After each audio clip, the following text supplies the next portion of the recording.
Bonjour Sébastien, on se retrouve aujourd'hui du coup pour une petite interview qui va concerner ton agence qui est Victor et Richard qui se situe à Nantes. Est-ce que tu peux présenter un petit peu ton parcours, les raisons de cette création d'agence, voilà, nous parler un petit peu de tout ça. From you breathing in and out of my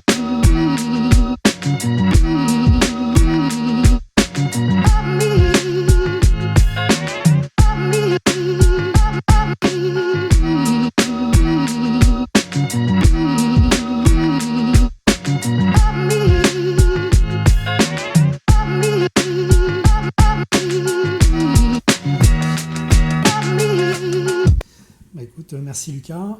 Donc Sébastien Pajot, j'ai donc créé l'agence en 2019. Ça fait 24 ans que je travaille dans le secteur de l'immobilier en général. Donc syndic de copropriété au démarrage, transactions, financement immobilier. Et là, j'ai donc créé cette agence qui ne fait uniquement que de la transaction. Donc vente et location à Nantes. L'agence est située aujourd'hui 2 boulevard d'Albi, mais on déménage dans 3 semaines et je suis ravi de retourner sur la place Victor Richard, d'où le nom Victor et Richard. Il y a une petite particularité, c'est que l'agence immobilière est digitale et éco-responsable. Oui. Et du coup, j'aimerais qu'on échange un petit peu sur ce point-là. D'accord. Quelles ont été les raisons ou le déclic qui t'a donné envie de partir vers cette partie-là? En 2019, en fait, ça faisait déjà 1 an ou 2 qu'on s'était tous familiarisés dans l'immobilier avec les signatures électroniques, les recommandés électroniques. Et dans mon dernier emploi, c'était une entreprise qui était déjà bien au fait de ça. Okay. Et donc j'ai été obligé de m'y plonger.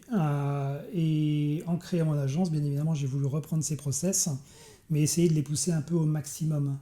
Le zéro papier, je trouvais ça super. Moi, j'ai un côté, comme je te le disais tout à l'heure, un peu bordélique. Et donc, je souhaitais ne plus imprimer du tout et essayer de réfléchir en plus comment je pourrais faire en fait, pour vraiment pousser ce côté éco-responsable au maximum. Okay. Donc, on a cherché avec mon associé Antoine au démarrage à voir ce qu'on pouvait améliorer ou comment on pouvait pousser ce côté éco-responsable. Donc on réfléchissait au départ au fait de planter certains arbres pour compenser les émissions de CO2, ou alors réfléchir à tout déplacement, essayer de se cantonner sur un secteur bien petit pour éviter d'avoir des déplacements trop lourds. Et c'est justement en ayant cette réflexion qu'on a souhaité s'orienter sur une stratégie bas carbone. D'accord. Voilà. Donc le but, c'est pas de totalement supprimer les émissions en fait, de carbone, mais de les diminuer, parce qu'on ne pourra jamais en fait, dans notre profession supprimer totalement. Non, mais c'est la réflexion que j'avais justement avec l'entreprise Oxygène qui nous a établi le bilan carbone de l'année dernière. C'est-à-dire qu'on ne peut jamais supprimer les émissions de CO2, on peut compenser le restant en fait. Mais c'est quasiment impossible, à moins d'avoir un immeuble passif, et on n'est pas encore équipé pour ça, ou on n'a pas suffisamment les moyens, en tout cas pour le faire. Okay. C'est déjà une super démarche, je trouve. Est-ce que du coup, il y a un process de A à Z à suivre pour devenir éco-responsable, ou est-ce que il suffit de faire un bilan et de mettre Je dis ça parce que du coup, je ne sais pas comment ça fonctionne. On a cherché à savoir justement, on a pris des rendez-vous avec Nantes Métropole pour essayer de voir justement s'il y avait des labels, s'il y avait des certifications ou des choses. C'est vraiment très compliqué et un peu coûteux. La particularité qu'on a, c'est qu'on est vraiment une toute petite structure. On est 5 aujourd'hui à l'agence. Et donc en fait, on n'est pas une énorme entreprise et on n'a pas les moyens en fait, de faire l'équivalent de ces entreprises-là. Donc, on ne souhaitait pas de label. Par contre, on souhaitait impérativement faire un bilan carbone. La première étape, c'était bien évidemment de quantifier les émissions de CO2. Et donc, on est arrivé avec un chiffre l'année dernière, 14,9, c'est le nombre de tonnes de CO2 émis. En sachant qu'il y a à peu près 40% pour les déplacements, 20% pour les consommables et les énergies. Donc en fait on s'est engagé, c'est la seule chose sur laquelle on s'engage aujourd'hui, c'est une diminution de 30% des émissions l'année prochaine et 50% à 2 ans. Ok. Voilà, mais on n'a pas cherché à avoir de label, c'était la question. Ouais, c'est ça. C'était un petit peu, est-ce qu'il y a une charte à suivre ou je sais pas, un organisme qui vous a donné voilà, des étapes ou des modules, des choses à mettre en place au quotidien? En fait, c'est très compliqué. On s'est renseigné auprès de l'ADEME, on s'est renseigné auprès de Nantes Métropole, comme je disais tout à l'heure, et il n'y a pas de charte, sauf si on a envie d'avoir un label, mais ce n'était pas notre intention. Ouais, c'était pas le but. Ok. Donc, vu que vous êtes éco-responsable au sein de l'agence Victor et Richard, est-ce que vous pouvez nous parler de vos engagements au quotidien? En fait, qu'est-ce que vous mettez en place comme action pour essayer justement d'atteindre cet objectif de moins 30%, si je ne me trompe pas? L'idée, en fait, c'est de réfléchir à chaque fois qu'on prend une décision. Quand il faut faire une dépense pour un fournisseur, on essaie de trouver un fournisseur local. Quand il faut prendre un mandat, on essaye autant que possible de prendre des mandats dans le quartier. D'accord. Quand on doit se déplacer pour des visites, on essaye d'y aller soit à plusieurs dans la voiture, ou soit à vélo ou à pied. Quand on doit faire une dépense pour de l'achat de mobilier, on essaye de trouver du mobilier d'occasion. C'est ce qu'on a fait avec plusieurs pièces d'ailleurs chez les Insolites, qui est un brocanteur du quartier. Là. D'accord. Ou en utilisant du bois aussi pour certains mobiliers. Et puis les consommations d'énergie, le choix du fournisseur, les rénovations de locaux, tout ça, en fait, il y a une vraie réflexion globale à avoir. Mais l'important, je pense, c'est de réfléchir en fait à chaque dépense pour essayer d'avoir un petit impact sur nos émissions de CO2. Ok. Et je trouve ce qui est super intéressant, c'est que ce que tu dis dans le fait de trouver des mandats à proximité de l'agence, en fait, ce qui est bien, c'est qu'il y a une corrélation avec ce que demande une agence immobilière et ce que demande la clientèle, qui est de l'hyper-proximité, du local, et du coup, je trouve que ça... Alors, je disais qu'on essayait, parce que bien faites évidemment, pas que ça, on est des commerçants. tout à fait. L'objectif principal de notre agence immobilière, c'est de faire des ventes. Carrément. Donc l'idée, c'est quand même de rentrer du mandat, et si on nous propose un mandat à Zola, on va quand même y aller, et on le fait régulièrement. Mais bien évidemment, comme moi ça fait 10 ans, 12 ans que je travaille dans ce quartier, c'est vrai que l'idée, c'est de relancer nos clients du quartier et de se faire connaître dans le quartier pour avoir des mandats dans le quartier. Ok. Et en plus, c'est plus facile après pour les vendre parce qu'on connaît tous les arguments et tous les avantages et inconvénients du quartier. Ok, super. Et est-ce que du coup, ce choix d'éco-responsabilité, est-ce que tu as vu que ça avait un impact, que ce soit potentiellement sur le recrutement ou sur la clientèle, sur la clientèle?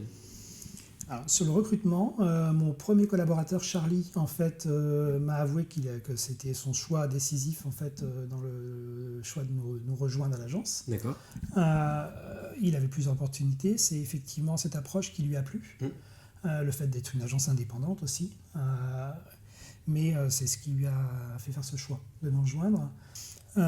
Pour les clients, en fait, c'est pas ce qui va. En fait, les acheteurs viennent nous voir parce qu'on a le bien qui correspond. Par contre, un vendeur va nous confier son bien parce que on a réussi à le séduire avec notre méthode, nos services et notre expérience. Peut-être que s'il a le choix entre deux agences, si on arrive à lui montrer qu'on a une réflexion un peu différente, ça a dû effectivement convaincre certains clients, avec un peu de recul. Oui, parce qu'en fait, moi je le vois dans mon quotidien et en tant que jeune adulte, je l'expérimente tous les jours, c'est qu'on a besoin de donner du sens aussi à nos choix en fait, dans notre vie de tous les jours, que ce soit dans notre consommation ou même du coup Et donc je pense qu'il y a vraiment, que ce soit dans mon choix de métier ou dans plus tard mon choix d'agence immobilière, peut-être que j'aurai un œil plus attentif sur cet aspect un peu écologique dont on parle de plus en plus. Oui. Et notamment, je vais en venir à cette question, mais sur la prospection. On sait que les agences immobilières pratiquent souvent le boitage. Oui. Est-ce que vous, c'est quelque chose que vous avez totalement supprimé On ne l'a pas supprimé totalement. Par contre, on a fait les choses un peu différentes. On ne distribue pas en masse des mailings dans les boîtes aux lettres. Ok. Par contre, on a un support format carte postale avec du papier recyclé qui nous permet, quand il y a un nouvel entrant, un nouvel arrivant dans l'agence, un nouveau collaborateur, de faire une présentation. On ne peut pas aujourd'hui, malheureusement, laisser tomber complètement cette méthode, même s'il y a les réseaux sociaux, même si aujourd'hui il y a plein de moyens d'aller à la rencontre des gens. Il y a quand même une certaine partie des gens qui souhaitent quand même avoir un support. Ouais, un papier, Oui. carrément. Et justement, tu parlais de réseaux sociaux. Oui.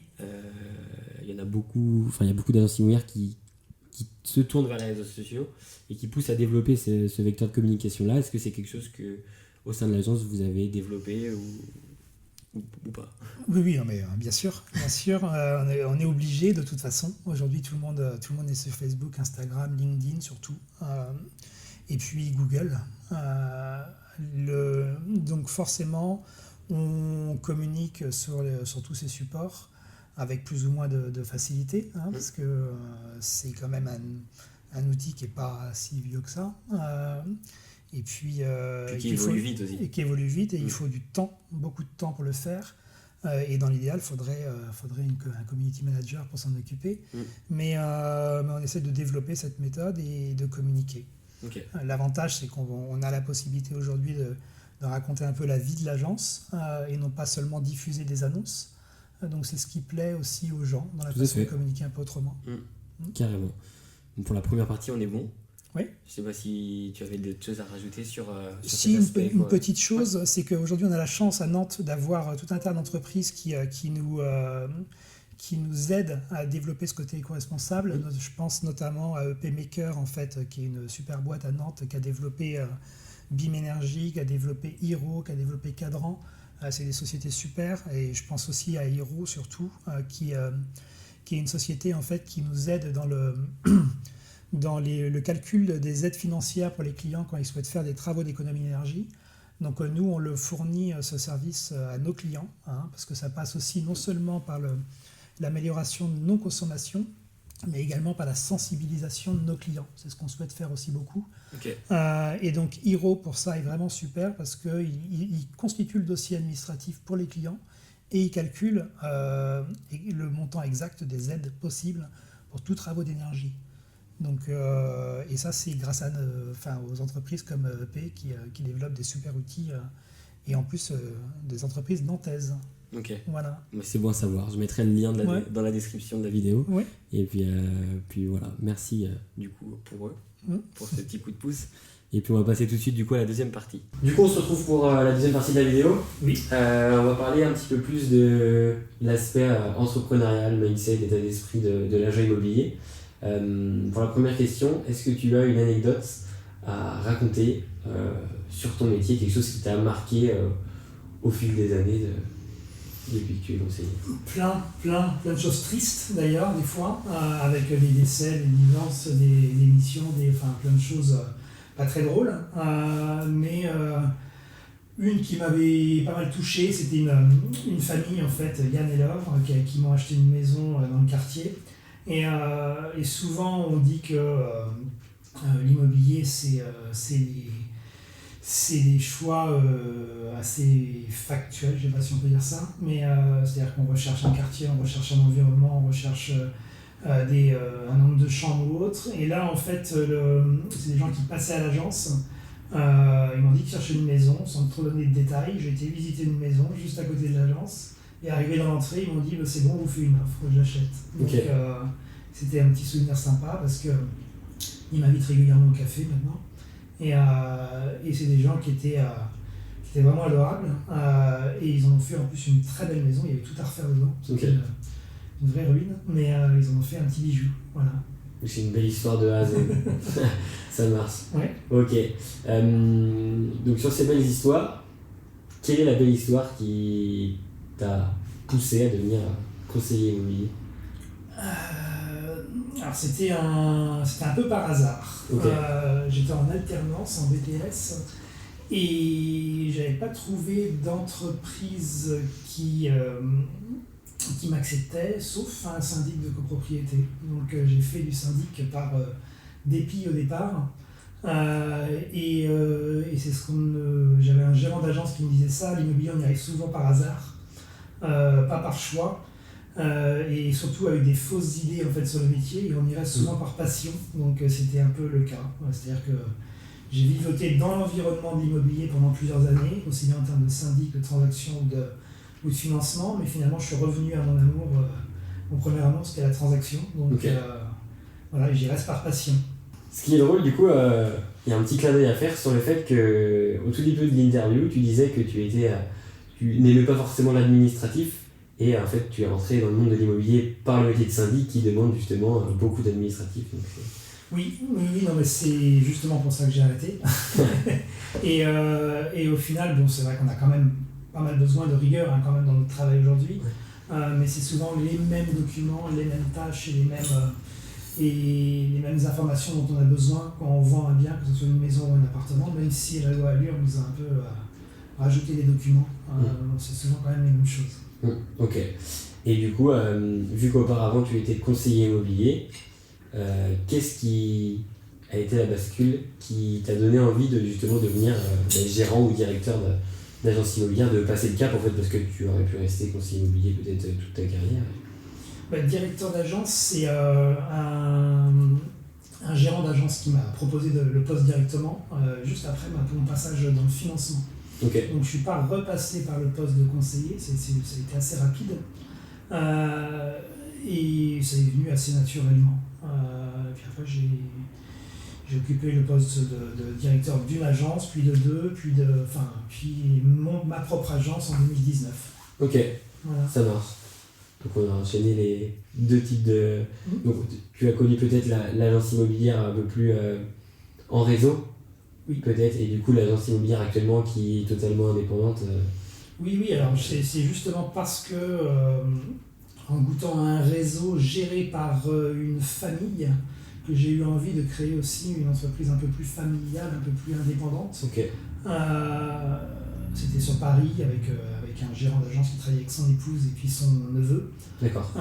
Et puis la même équipe quasiment depuis 15 ans. Donc c'est ce qui m'avait plu justement dans cette expérience-là, et c'est ce que je voulais reproduire un peu dans celle-ci. Okay.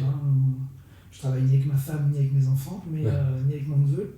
Mais en tout cas, j'essaie d'avoir une ambiance un peu familiale dans cette agence. Ouais, une envie peut-être aussi de transmettre les connaissances que tu as acquises durant toute ta carrière. Oui, en sachant que j'en apprends toujours. Oui. Et puis, c'est l'avantage de ce métier, c'est qu'on en apprend tous les jours. Et j'en apprends aussi beaucoup des négociateurs, et puis et de mes clients, et puis de tout le monde, mes fournisseurs. Ok, ça marche. Est-ce que, j'ai une question que je pose tout le temps dans toutes mes interviews, est-ce que tu penses que le métier de conseiller immobilier, en fait, qu'on soit salarié, agent co, mandataire, peu importe, est-ce qu'il y a cet aspect un petit peu entrepreneurial qui est caché derrière ce métier-là? T'as la réponse déjà. Mais pour moi, c'est oui. Non, mais l'idée, effectivement, c'est exactement ça. C'est qu'on gère son propre business quand on est négociateur, ou conseiller ou agent co. On gère son propre business parce qu'on a son secteur, parce qu'on a sa clientèle, parce qu'on a ses objectifs, son souhait de rémunération, et qu'on peut adapter son travail en fonction de son souhait de rémunération. Donc oui, c'est purement de l'entrepreneuriat. Ok, je suis tout à fait d'accord. Ça marche. Et est-ce que tu as une phrase soit qui te motive, soit qui t'a marqué, ou une citation au quotidien en fait qui te parle? Je sais que moi la dernière interview c'était une phrase d'un chanteur. On nous demande d'être, je sais plus comment il dit ça dans sa chanson, c'était on nous demande d'être toujours le premier mais jamais d'être heureux. Et en gros il disait que le métier d'agent immobilier ça lui a permis en fait de trouver une activité professionnelle qui le rendait heureux, et du coup c'était ça dont il était le plus fier en fait dans ce métier, parce qu'il aidait les autres, etc. Non, c'est beaucoup plus basique. Ça serait éventuellement Jean de La Fontaine avec rien ne sert de courir, il faut partir à point. Dans ce métier, en fait, on construit tout brique par brique, et on a besoin en fait d'y aller step by step. Et donc de commencer d'abord à se constituer un portefeuille d'apporteurs, de clients, et puis ensuite de pouvoir voir plus loin. Mais il faut surtout pas considérer qu'on va se faire aujourd'hui une fortune en travaillant dans l'immobilier si on ne met pas les moyens. Et encore, même en y mettant les moyens, on ne sera jamais milliardaire. Donc, c'est un métier qu'on fait par passion avant tout, et on accompagne des projets de vie. Donc, je pense qu'il faut prendre le temps de se faire connaître et puis de se constituer un portefeuille, c'est encore une fois de clients et d'apporteurs importants. Ouais, ne pas brûler les étapes. Et puis, c'est vrai que moi, on m'a souvent dit, mon ancien directeur me dit souvent, le métier de conseiller immobilier, c'est un métier où il faut être hyper résilient parce que du coup, déjà, c'est un métier qui est hyper cyclique, on le voit en ce moment.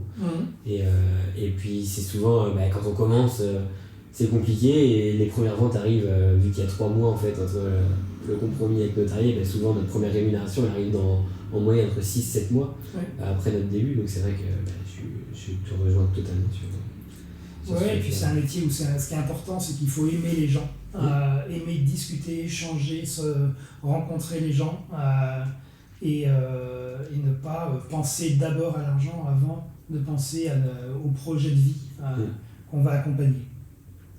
Je suis tout à fait d'accord.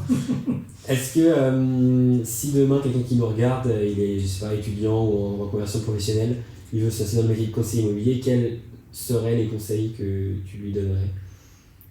Aimer les gens. Aimer les gens. C'est tout. Ok. Voilà. Un grand sage m'a dit ça dans le 17e à Paris une fois et c'est mon seul argument pour commencer dans l'immobilier. Ça marche, super. Sur cette petite touche finale, est-ce que tu as un dernier mot à dire, quelque chose que tu voulais faire passer ou sinon Pas spécialement. Venez nous voir dans nos futurs locaux au 51 rue des Chalâtres à partir du 28 avril prochain. Ok, ça marche. Merci à toi. À bientôt. Et puis à bientôt. Salut.